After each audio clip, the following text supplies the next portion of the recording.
viewers all over the world. Let's continue from where we stopped. In category 2, episode 1, we stopped at when Ubiesha prophesied about what will happen to his throne after his departure. How he prophesied the mind of God concerning the throne. How God revealed to Ubiesha that after he has passed on, his son, named Akpokovu, will be the one to parlor the affair of the religion. And further explained that the property, this religion, is God's property and not his own entitlement. So, and in that regard, it is only God that can choose the leader of the ministry. So this is what we have been doing till date in the circle at the headquarters where Ubiesha established, noting that it is only God that have the right to choose the head of the religion, since the ministry belongs to God and not his own property. So that was where we stopped at the first episode in that category. So we are going to continue from there now. Now, after the departure of Ubiesha, the founder of the religion, the seers in the ministry, we call the Inigbe, Ebologene, the seers of God in the ministry. We are now possessed by the Spirit of God to also announce the name of the next leader of the ministry. God keeps using the seers after the departure of Ubiesha to announce, to remind the members of his decision concerning the throne, that it is time for Akpokovu to sit on the throne and continue from where his servant, who is Ubiesha, to continue from where his servant stopped. There was a day that this prophecy came up again in the ministry during their worship hours, because after the departure of Ubiesha, worship activities still continues.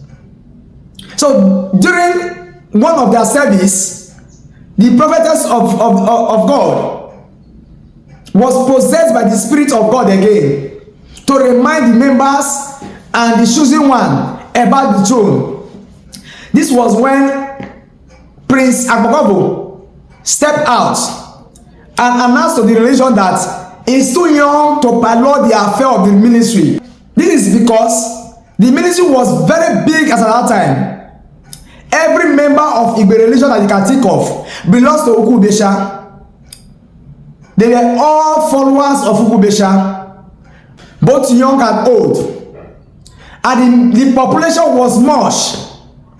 So Akpokovu was just in the early 30s as at that time. So Prince Akpokovu felt that he was too young to sit on the throne, considering the age of the members of the religion and the numbers of the followers, because the followers was much. Every branch of Igbo religion then belongs to Ubiesha. They all worship in Ubiesha center. They all worship in Ubiesha hall of worship. So you can imagine the population or the members of the religion. And this Prince Akpokovu, who God has chosen, was just in the early 30s. So he felt that in a place where there are older people, how can he, as a child, be able to control this multitude? So he appealed to God and to all the members of the religion that they should give him time so that he will be of age before he can be able to sit on the throne.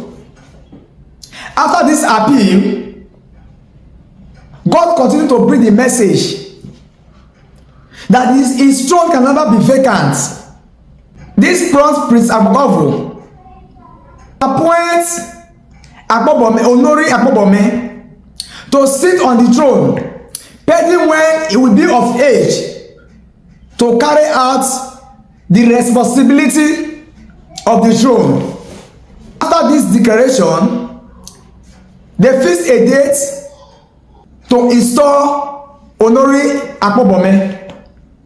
This is one of the reasons why people feel that Akpobome is a son of Ubiesha. It was Prince Akpokofo, the chosen one who felt that he's too young to sit on the throne at that time, was the one that appointed Olori Akpobome to sit on the throne, pending when he is of age to handle the spiritual and physical work of the ministry.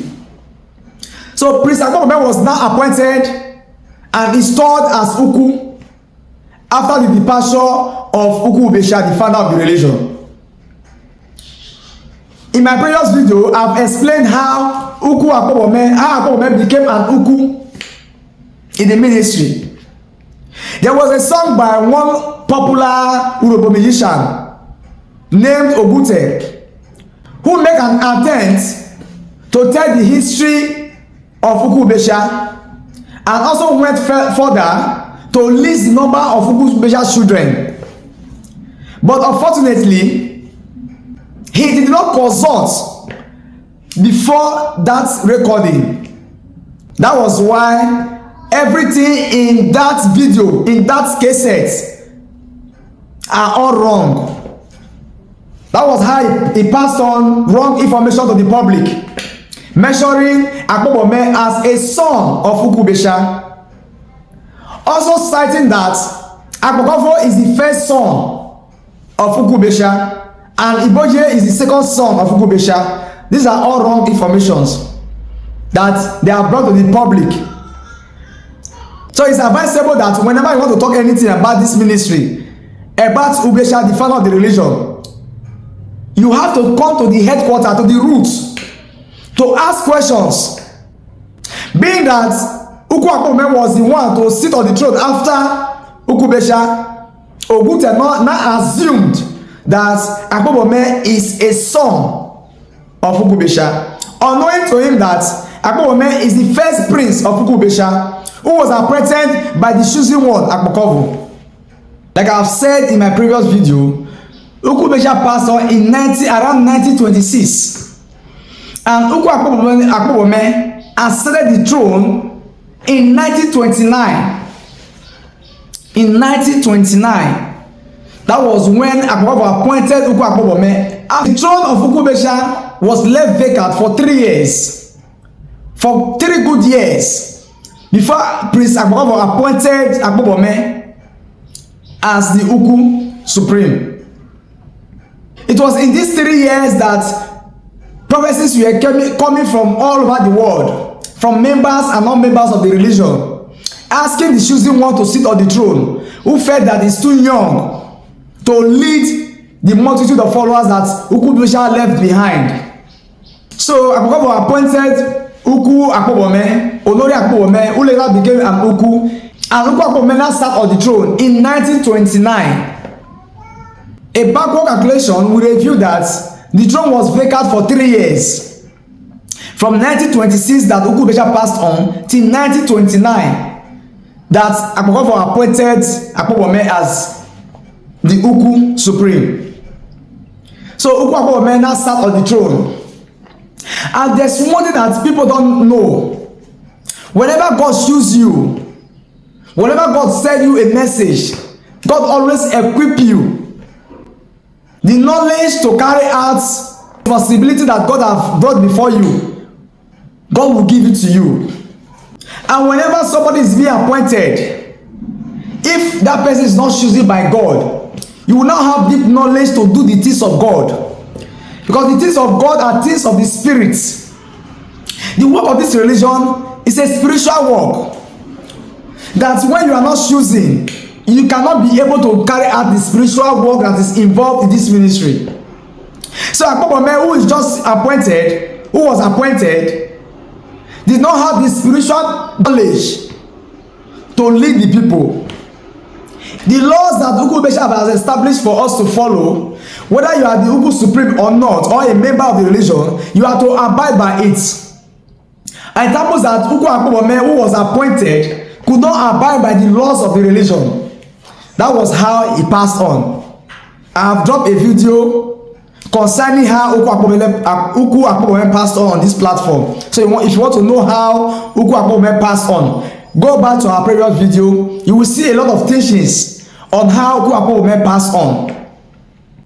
But if you still want us to drop the video again on how Uku Akpome passed on and Uku Akpome's period on the throne, we can drop a detail of Uku Akpome's period on the throne. What happened during his tenure as the Uku Supreme and how he eventually passed on. Uku Akpome reigned on the throne for 4 years and some months, from 1929 to 1934. 4 years and some months. It was after the departure of Uku Akpome that Uku Akpome sat on the throne. For this video not to be too long, I will tag this category 2 episode 2, and we are going to come back to continue from this episode. Thank you and God bless you.